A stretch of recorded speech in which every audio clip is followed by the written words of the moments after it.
to the show, mate.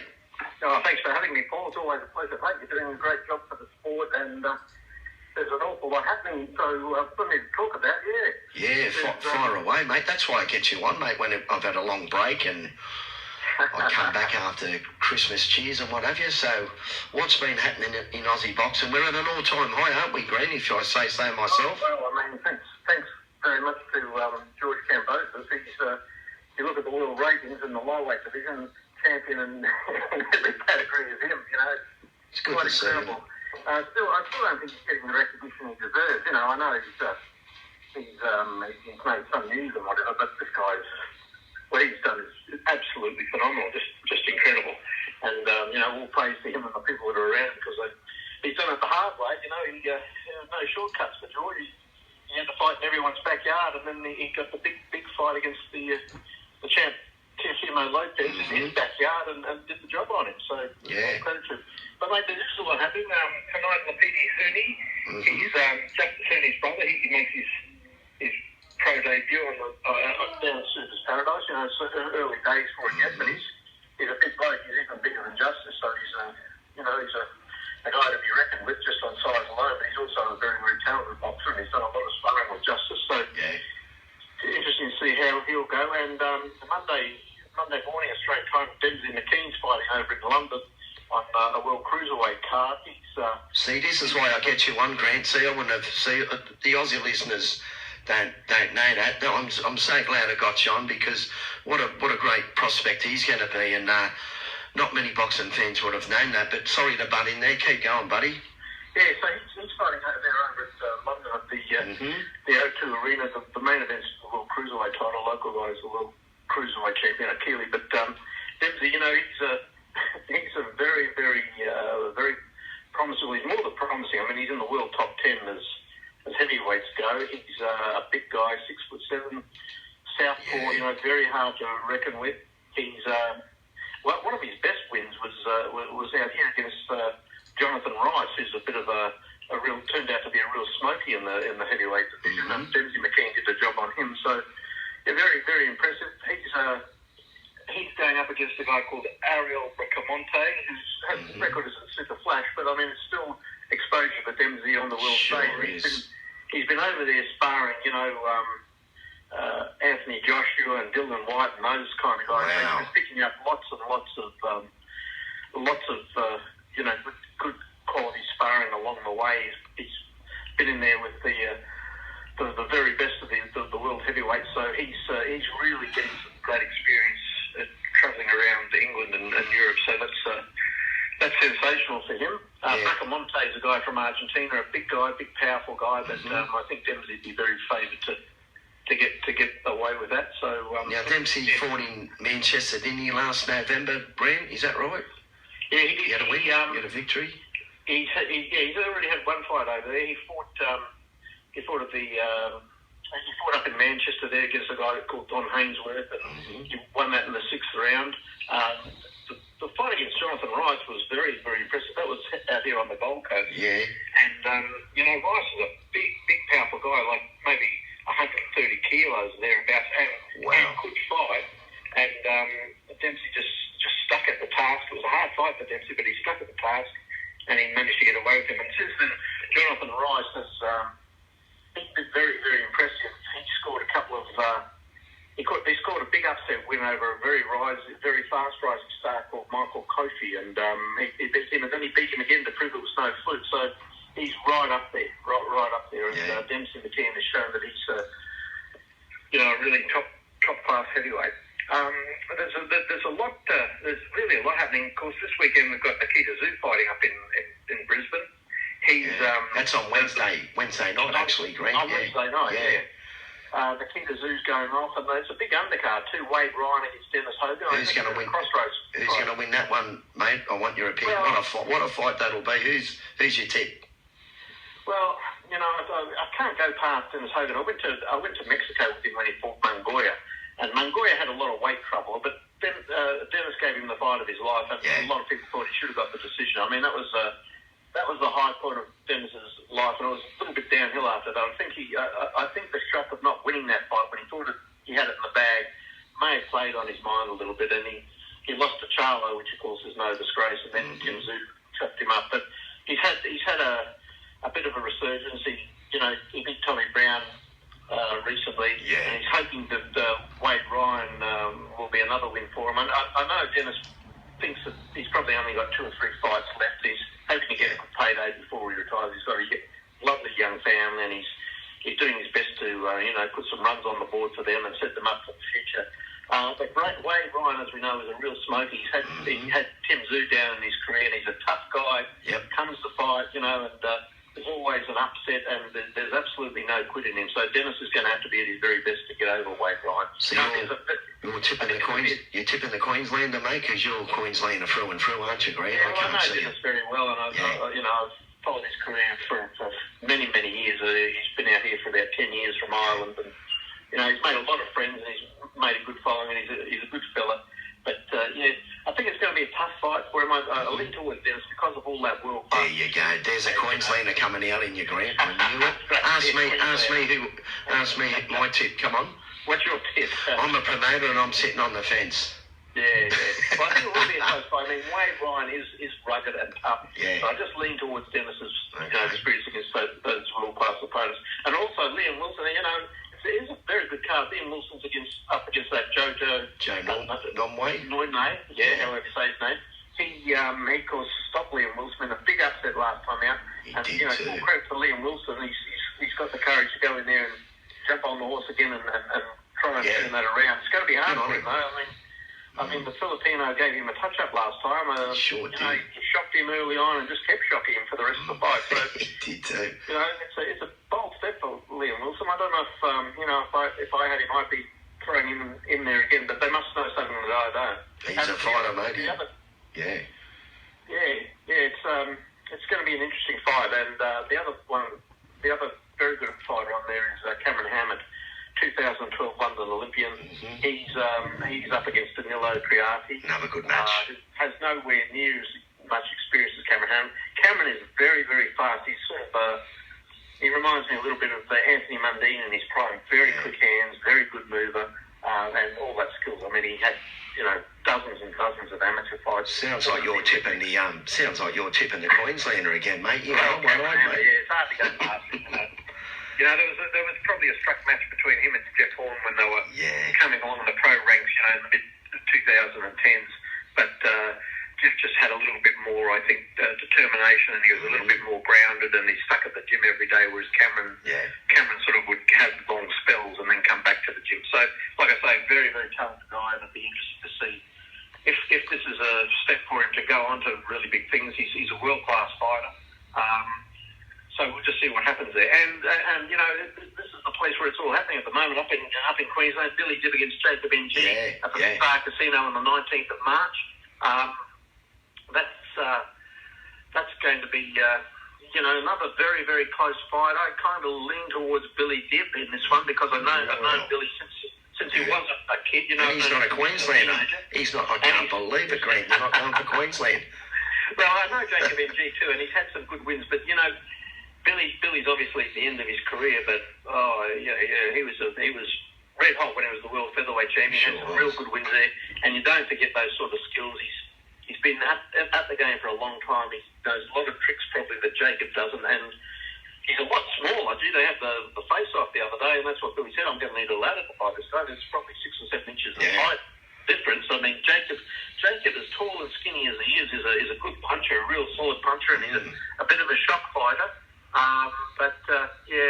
Once again, I lean towards Billy Dibb's experience, but we'll wait to see. What's it, 40 IBF International light? Yeah, lightweight title. Jacob comes into the fight with lots of credentials. I think he's number 5 in the IBF now, so he's right up there. What a fight. It's also the WBO Oriental titles up for grabs as well. And this is another fine card. You've got Luke Martin on it, and Vegas Larfield, Nathan Webber, Tyson Bester's on it. It just gets better and better, doesn't it, these fight cards? There's one other one that I'll mention up here. It's on this Friday, Floyd Masson against Vikas Singh. Okay. Now, Floyd Masson is a big cruiserweight, and I'm sure you've seen him fight. Big southpaw, very tough, very skillful. He had an absolute war with Bam Bam Flanagan up here a couple of months ago. Bam Bam Flanagan and had him down early in the fight, and Floyd came back and held tough and managed to get the decision. So, well, once again, these guys are on the door of world class. And, Flanagan fought Lebedev and those guys for the world cruiserweight title. He went over to France and fought the big French guy over there for the world cruiserweight title and covered himself in glory. He didn't win, but he did very, very well. So, Floyd McIntyre on this Friday at Inglis Hill. So, Aidan Hills, he's got Vickers. Is he fighting Vickers Singh, isn't it? Vickers Singh, he's a big, powerful guy, tough guy. So, we'll wait and see what happens there. And, of course, you've got a big show coming up too on the 12th, Paul. You've got Barry Michael coming up to commentate it and whatever. Yeah, Barry Michael's going to team up with John Harker in the commentary box. It's live streamed on smithies.tv. Yeah. And I like to showcase these fighters. I don't have to live stream, but I've got to live stream. I've got to get these names out there because there's talent everywhere. Just not on this card, but we've got so much talent coming through, and they need to be showcased. They really do. Well, what's the main event? How do you see that? Well, it's the main event. I could have any one of these as a main event, but look, I had to get the girls as a main event again. It's a rematch. It's a rematch of the century. Tywana Campbell and Jessica Adams for the Australian female super featherweight title. Now, both girls thought they had got the nod after 8-2s, but we're going to get it on again, mate, and that'll be the main event. Oh, fantastic. One of my ex-fighters comes up to me and says, the last show, you'll like this, Green. He says, why are you having the Shielders on as a main event? I said, mate, they fought better than what you ever did. And he didn't know what to say. I said, it'll be a good fight. And he admitted later, wow, that was a good fight. So, say no more. I tell you, it's all happening, isn't it? A week after that, it's almost hard to believe Sam Solomon's going to fight again, for the Victorian title. What a great boxer he's in. I saw some photos of him training the other day. He's still in phenomenal shape. One of the most amazing characters Australian boxing's ever had. Just the things that he's done and the skill level that he has and the awkwardness that he has, just unbelievable. I remember I went over to California with him. That's nearly 20 years ago. The time he just gets away. It was over at Tango. He beat that great Dutch he was a South American but living in Holland, Raymond Gerval, and Sam just toyed with him for the whole fight. It's quite amazing just to watch this guy in action, and he's still going. Nearly 20 years later, Sam Solomon. He's unbelievable, and he's taken on Jesse White. Now that's for the state middleweight title. Now I said to Sam on the phone late last year, when's enough, Sam? He goes, Paul, what are you talking about? I'm sorry, I said it. I said, mate, I got fight of the night last time I fought. I said, okay, sorry, mate, but he said, my work rate's more than any young bloke, and I'm not ready to give it away yet. And I thought, you know what, good on you. As long as you're not getting hurt. It used to be fighters after a few years, they start to get a bit out of shape and whatever. You have a look at him. He's, well up in years, well into his 40s, and he could win a bodybuilding contest. It's just unbelievable what he does. And that's a fine card as well. You've got Jack Moore and Joel Taylor taking each other on. Jack Bowen's on it. Yeah. Mitchell Lee. What a fight card that is. That's another beauty. What's your tip between Sonny Bill Williams and Barry Hall? That's on the 23rd. Barry Hall, I think. Oh, I can't say I'm a promoter. Yes, I can. I think that does Barry Hall. Yeah. That'll be a good fight. A lot of people saying that. They think that Sonny Bill's maybe not as dedicated towards boxing as he might have been a few years ago. He only fights every now and then. And Barry Hall is very impressive.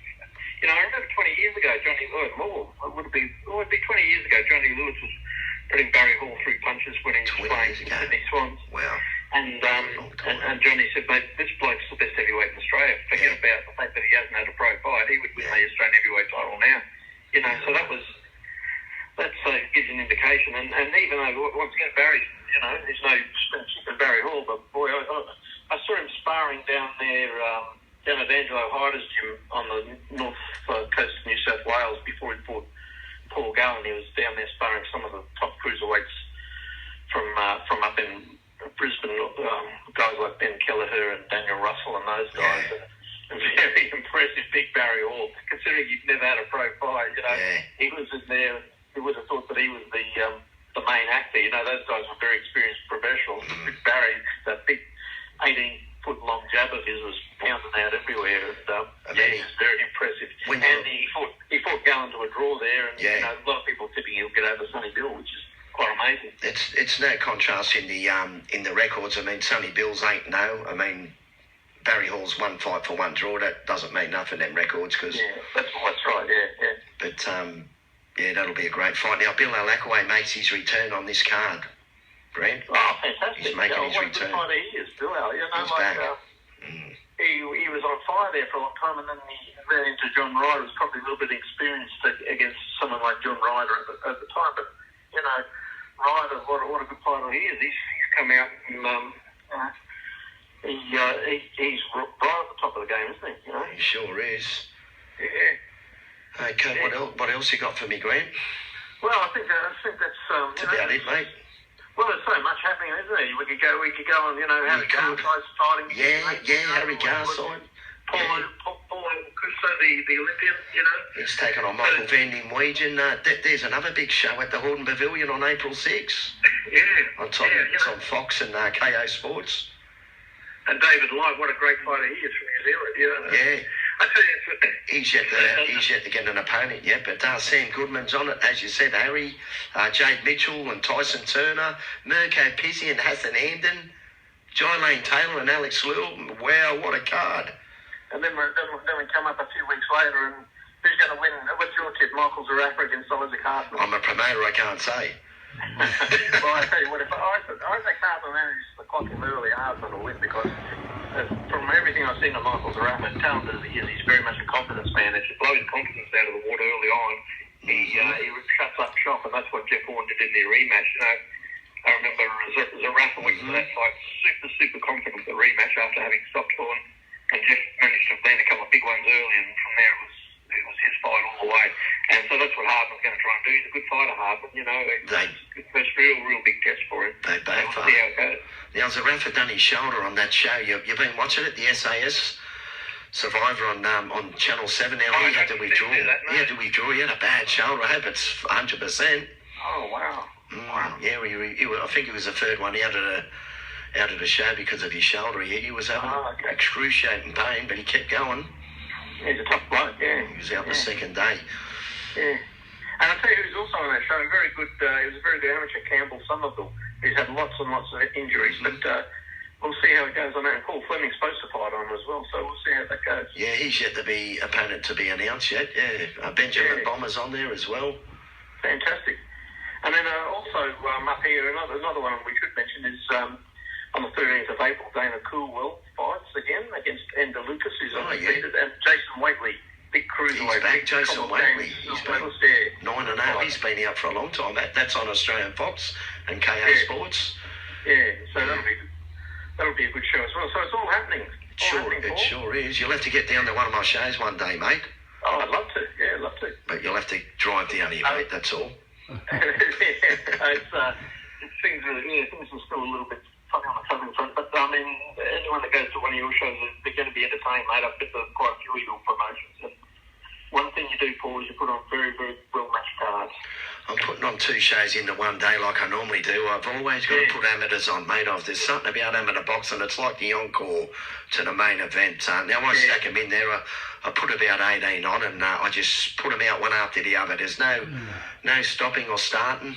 I even tell the doctor to stay in his soup for the whole 18 bouts, and I tell MC Rick Powell, don't get up and down the steps, mate. Just sit in your chair and just keep pumping them out. Because we're going to showcase these amateurs, and I'm trying to squeeze as many as I can in. Yeah, so we can keep the crowd entertained. Amateurs, isn't there? I mean, they're always, there's some good ones. Put on a great show, you know. There's some good ones coming through, Grant. Yeah. Okay, mate. Fantastic, Paul. Thanks for coming on again, Grant. My pleasure, mate, and all the best with your show. And like I say, I know Barry Michael's going to be doing the commentary, and so he must think it's a really good card. And every show I've ever been to yours has been really well matched. So good on you, mate. You're doing a great job, and a great job with this radio show too. You get two guys with the same ability, Grant. Put them in the ring, and you've got a pretty good fight there. It's not hard. Exactly. Yeah. Thanks a lot, Grantlee Kieza, for coming on the show again, mate. Thank you, Paul. All the best, mate. All the best to your listeners. Thank you very much. Bye for now.